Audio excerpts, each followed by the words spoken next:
أعوذ بالله من الشيطان الرجيم. بسم الله الرحمن الرحيم.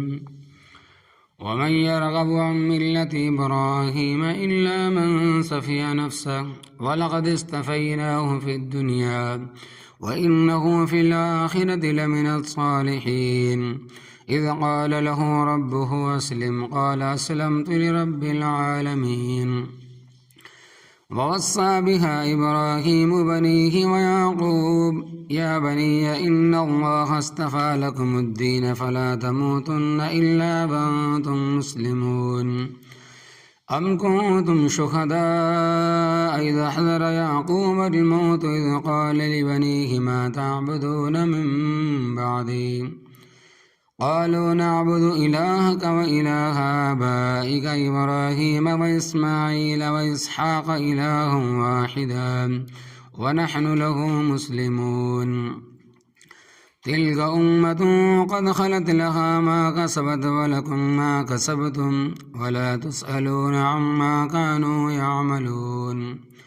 وقالوا كونوا هودا أو نصارى تهتدوا قل بل ملة إبراهيم حنيفا وما كان من المشركين. لفظی ترجمہ ومن یرغب، اور کون اعراض کرتا ہے، عن ملت ابراہیم علیہ السلام کی ملت اور طریقے سے، الا من صفی نفسہ، مگر وہ شخص جس نے اپنے آپ کو بیوقوف بنا لیا، ولقد اصطفیناہ فی الدنیا، اور البتہ تحقیق ہم نے چن لیا حضرت ابراہیم علیہ السلام کو دنیا میں، وَإِنَّهُ فِي الْآخِرَةِ، اور بے شک وہ آخرت میں، لَمِنَ الصَّالِحِينَ، البتہ نیکوکاروں سے ہوگا۔ اذ قال له ربه، جب فرمایا اس کو اس کے رب نے، اسلم، جھک جاؤ میرے سامنے۔ قال، فرمایا حضرت ابراہیم علیہ السلام نے، اسلمت لرب العالمین، جھک گیا میں رب العالمین کے سامنے۔ ووصى بها ابراہیم، اور وصیت کی اس ملت پر قائم رہنے کی حضرت ابراہیم علیہ السلام نے بنی ہی اپنے بیٹوں کو، ویعقوب، اور یعقوب علیہ السلام نے بھی، یا بنی، اے میرے بیٹو، ان اللہ اصطفیٰ، بے شک اللہ تبارک و تعالی نے چن لیا ہے، لکم الدین، تمہارے لیے دین، فلا تموتن، پس تم ہرگز نہ مرنا، الا وانتم مسلمون، مگر اس حالت میں کہ تم مسلمان ہو۔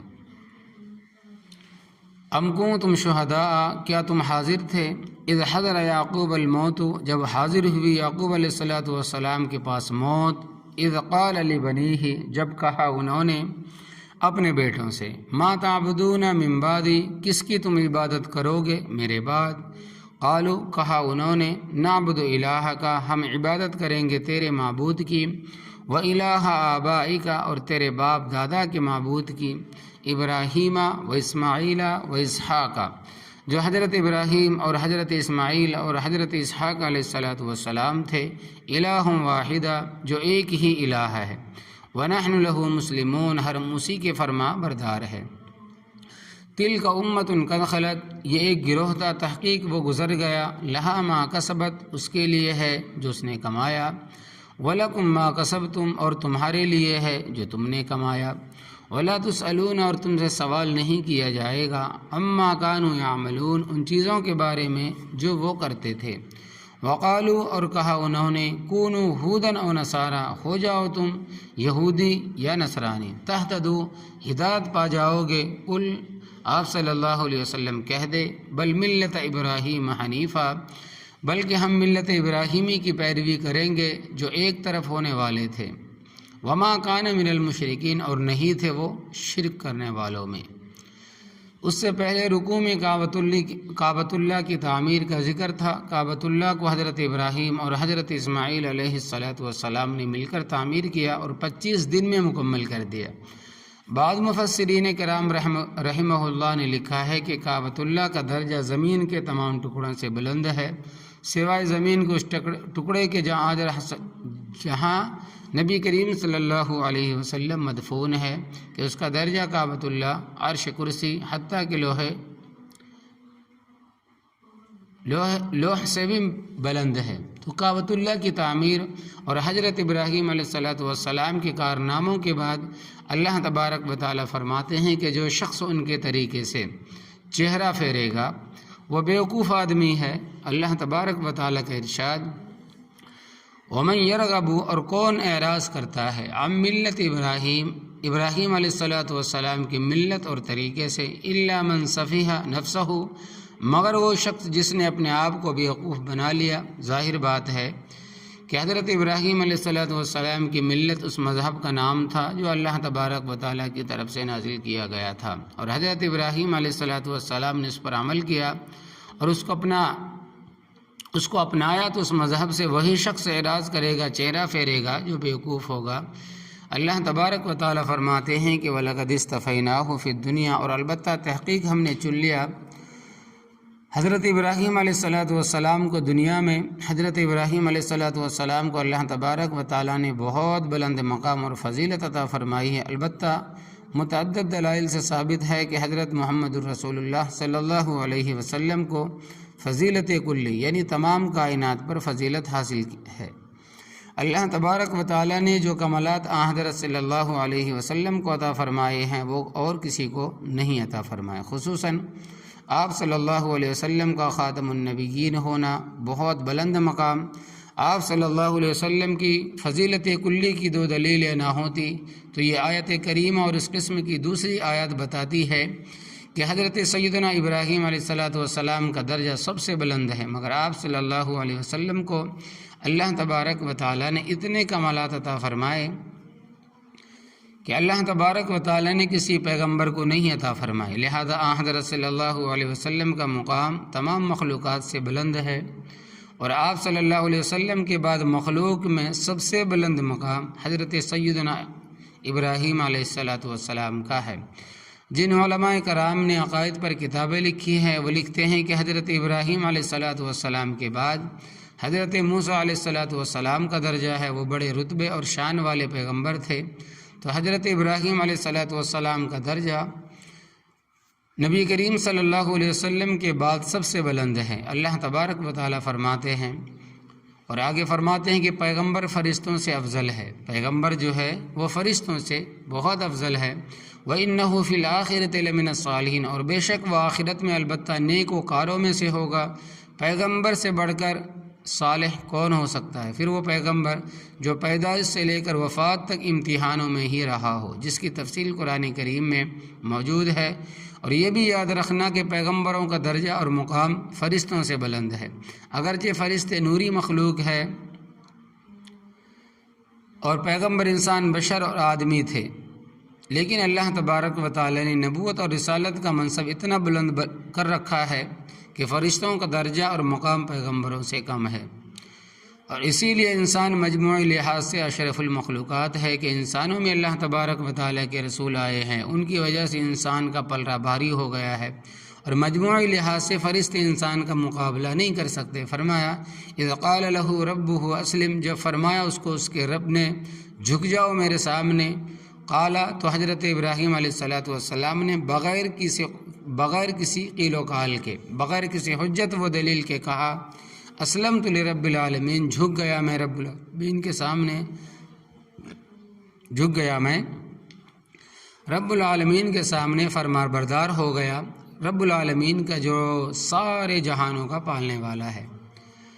نمبر 1 پہلا حکم یہ تھا کہ باپ کا ادب احترام ملحوظ خاطر رکھتے ہوئے اس کو تبلیغ کرو اور توحید کی دعوت دو۔ اسی لیے حضرت ابراہیم علیہ السلام نے جب بھی باپ سے بات کی تو یا ابتی یا ابتی یا ابتی، اے میرے ابا جی، اے میرے ابا جی، اے میرے ابا جی کہہ کر بڑے اچھے پیارے انداز میں تبلیغ کی۔ یہ کوئی معمولی بات نہیں تھی کہ باپ بت بنانے والا، بیٹا بت گرانے والا، باپ بت گرا اور بیٹا بت شکن، باپ بت گر اور بیٹا بت شکن، پھر آخر دم تک سمجھانے میں کوئی کمی نہیں کی اور ادب و احترام بھی ملحوظ رکھا۔ پھر دوسرا حکم اللہ تبارک و تعالی نے یہ دیا کہ دوسرے لوگوں کو بھی تبلیغ کرو اور واضح طریقے سے شرک کی تردید کر۔ حضرت ابراہیم علیہ السلام نے ساری قوم کے علاوہ وقت کے ظالم جابر بادشاہ نمرود بن کنعان جو بت پرستوں کا پیر و مرشد تھا، ان کو بھی تبلیغ کی۔ اس کے سامنے کلمہ حق بیان کیا۔ یہ کوئی معمولی بات نہ تھی، مگر حضرت ابراہیم علیہ السلام نے ساری قوم کی مخالفت مول لے لی، بادشاہ کی مخالفت، باپ کی مخالفت برداشت کی، اور نبوت ملنے کے بعد 80 سال تبلیغ کرتے رہے، ہمت نہیں ہاری۔ آپ علیہ السلام کو پتھر مارے گئے، گالیاں دی گئی، قید کیا گیا، آگ میں ڈالا گیا، بہت کچھ ہوا، مگر اسلمت لرب العالمین، میں فرما بردار ہو گیا رب العالمین کے سامنے۔ تیسرا، پھر رب تعالیٰ کی طرف سے حکم آیا کہ ہجرت کر کے شام چلے جاؤ۔ پورے ملک عراق میں صرف 3 موحد تھے۔ نمبر 1 حضرت ابراہیم علیہ السلام، نمبر 2 ان کی اہلیہ حضرت سارہ علیہ السلام، نمبر 3 اور بھتیجا حضرت لوط بن حاران بن آزر۔ کوئی چوتھا آدمی ساتھ نہیں ملا۔ دوران سفر آزمائشیں آئیں، پھر ہاجرہ کے ساتھ نکاح ہوا۔ حضرت اسماعیل علیہ السلام پیدا ہوئے تو حکم ہوا کہ بیوی کو بتائے بغیر ان کو ساتھ لے جاؤ، مکہ میں چھوڑ کے واپس آؤ۔ دمشق سے مکہ مکرمہ انگریزی میلوں کے حساب سے تقریباً 1500 میل کا فاصلہ ہے۔ سڑکیں نہیں، آمد و رفت کے ذرائع نہیں، جنگلات سے گزرنا ہے۔ دشوار گزار سفر کر کے جب مکہ مکرمہ پہنچے تو رب تعالیٰ نے فرمایا یہ جو درخت کھڑا ہے ان کے نیچے ان کو بٹھا کر واپس چلے جاؤ۔ دیکھو کتنا بڑا امتحان، جواں سا بیوی، دودھ پیتا بچہ وہاں چھوڑنا ہے کہ جہاں نہ آبادی، نہ کوئی مکان، نہ کوئی انسان، نہ کھانے کا انتظام، نہ پینے کا، صرف رب کا حکم ہے، نہ پینے کا خرچ ہے، صرف رب کا حکم ہے، اور مانتے چلے جا رہے۔ حضرت اسماعیل علیہ السلام کی قربانی اور شیطان کو کنکریاں مارنا۔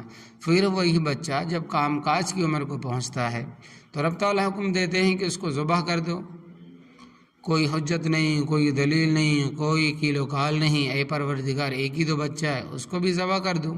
رب تعالیٰ کے حکم پر عمل کرنے کے لیے تیار ہے۔ ابلیس لعین نے بڑے ہیلے بہانے کیے، پھسلانے کی کوشش کی، مگر اس کو پتھر مارے کہ تو دور ہو جا۔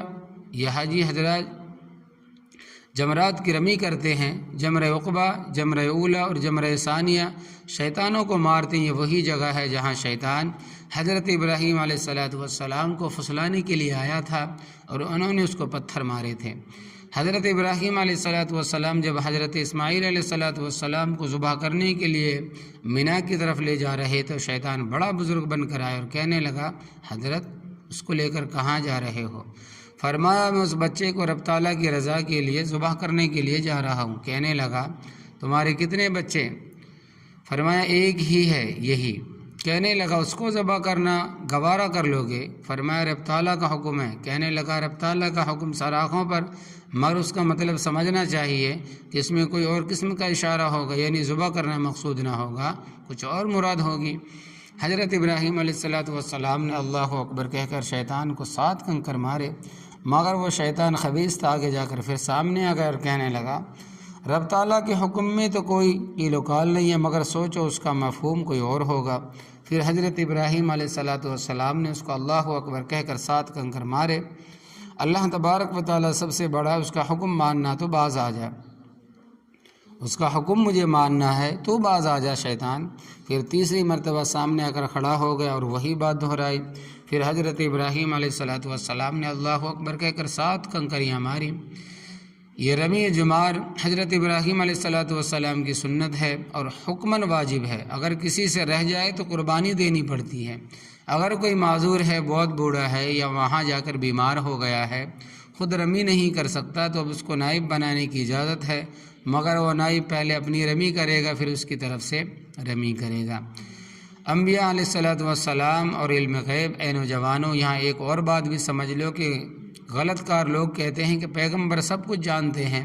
اگر پیغمبر سب کچھ جانتے ہوتے تو اس کا مطلب یہ ہوگا کہ حضرت ابراہیم علیہ السلام جب بیٹے کو ذبح کرنے کے لیے جا رہے تھے تو ان کو معلوم تھا کہ حضرت اسماعیل علیہ السلام کی قربانی نہیں ہوگی، اور حضرت اسماعیل علیہ السلام کو بھی علم تھا کہ میں نے ذبح نہیں ہونا ہے، تو پھر معاف کرنا یہ ایک ڈرامہ ہی تھا معاذ اللہ تعالیٰ، اور باپ بیٹے نے ایک کھیل کھیلنا تھا جس کی حقیقت کچھ نہ تھی معاذ اللہ تعالیٰ، تو پھر قربانی کا نتیجہ تو کوئی نہ ہوا۔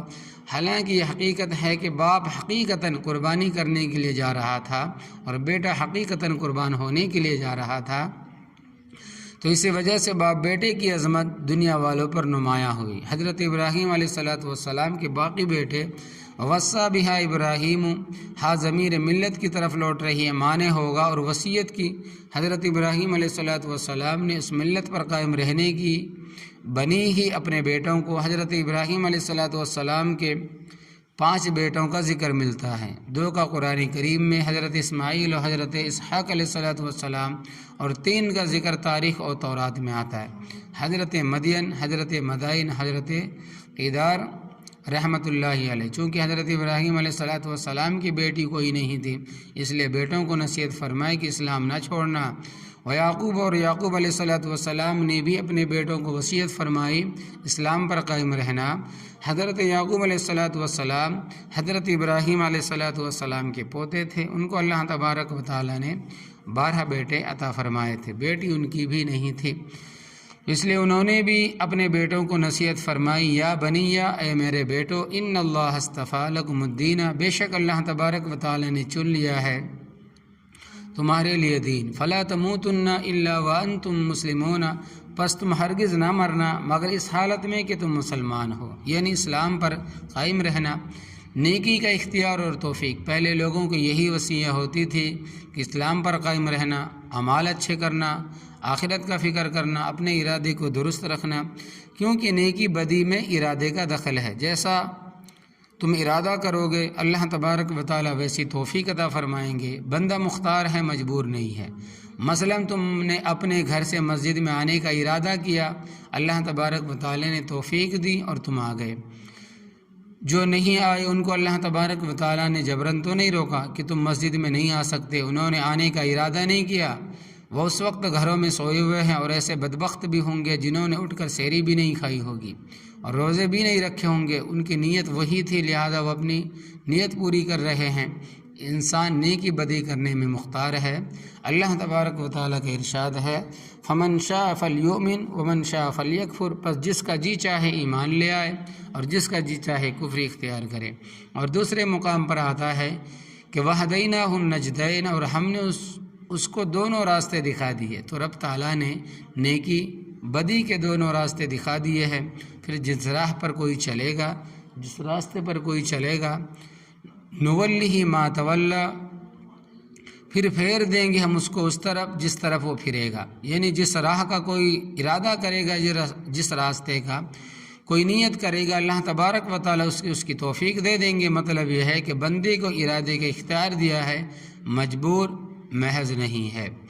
حضرت یعقوب علیہ السلام کی وصیت، تو حضرت یعقوب علیہ السلام نے اپنے بیٹوں کو وصیت فرمائی کہ اللہ تبارک و تعالیٰ نے تمہارے لیے دین کو چنا ہے، پس تم اسلام پر قائم رہنا۔ انہوں نے تو اسلام پر قائم رہنے کی وصیت فرمائی تھی، برخلاف اس کے کہ یہودی یہ دعویٰ کرتے تھے کہ حضرت یعقوب علیہ السلام جب دنیا سے رخصت ہو رہے تھے تو انہوں نے اپنی اولاد کو وصیت کی تھی یہودیت یعنی یہودی مذہب نہ چھوڑنا، اور ان کے یہ پروپیگنڈا صدیوں سے چلا آ رہا ہے۔ اس کے متعلق اللہ تبارک و تعالیٰ فرماتے ہیں کہ ام کنتم شہداء، کیا تم حاضر تھے، موجود تھے، اذ حضر یعقوب الموت، جب حاضر ہوئی یعقوب علیہ السلام کے پاس موت، یعنی تم جو یہ دعویٰ کرتے ہو کہ انہوں نے یہودیت کی وصیت فرمائی تھی، تو کیا جب ان کو موت آئی تھی اس وقت تم موجود تھے؟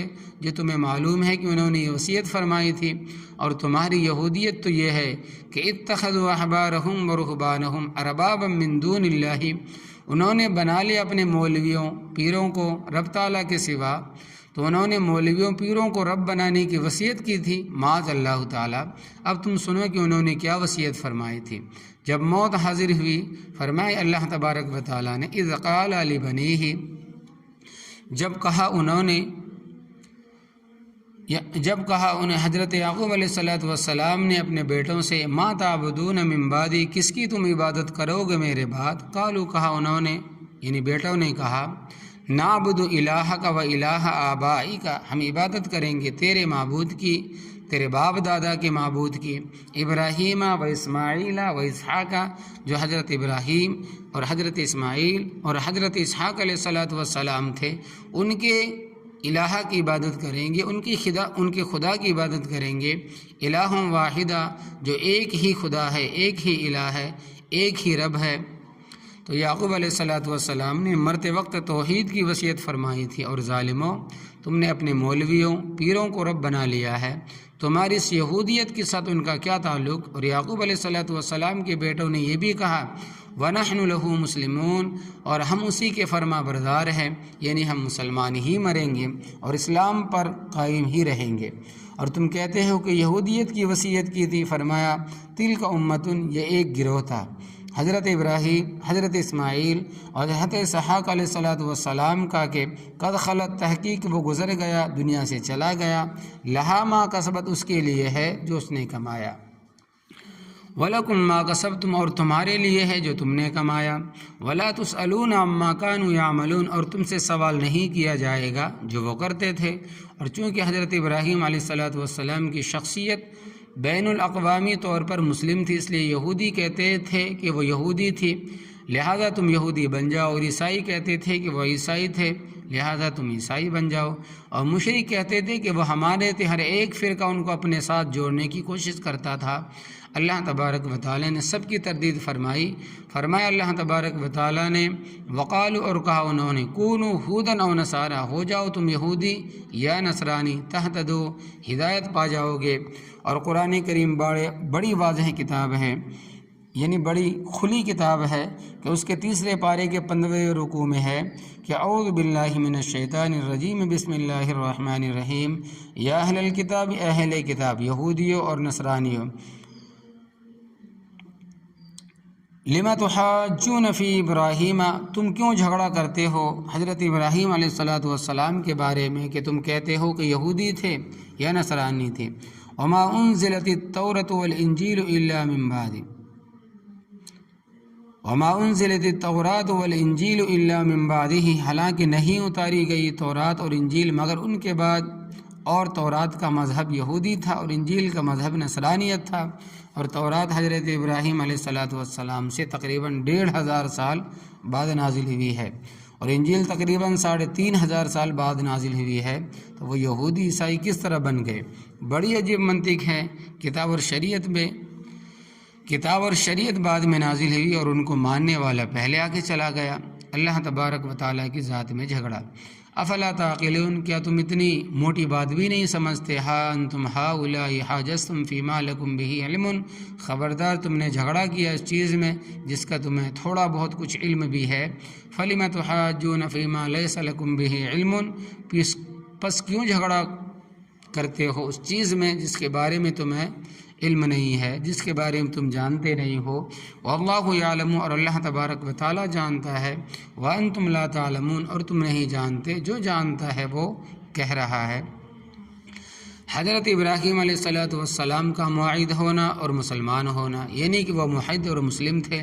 ما کان ابراہیم یہودیا ولا نصرانیہ، حضرت ابراہیم علیہ الصلوۃ والسلام نہ یہودی تھے نہ عیسائی، ولیکن کان حنیفا مسلمہ، اور لیکن تھے وہ حنیف، یعنی ہر طرف سے ہٹ کر ایک طرف لگنے والے مسلمان اور موحد۔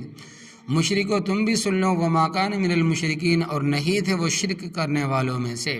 اب بتاؤ کہ تم کس طرح کہتے ہو کہ یہودی ہو جاؤ یا نصرانی ہو جاؤ یا ہدایت پا جاؤ گے، یا نصرانی ہو جاؤ یا یہودی ہو جاؤ تو تم ہدایت پا جاؤ گے، تم کس طرح کہتے ہو؟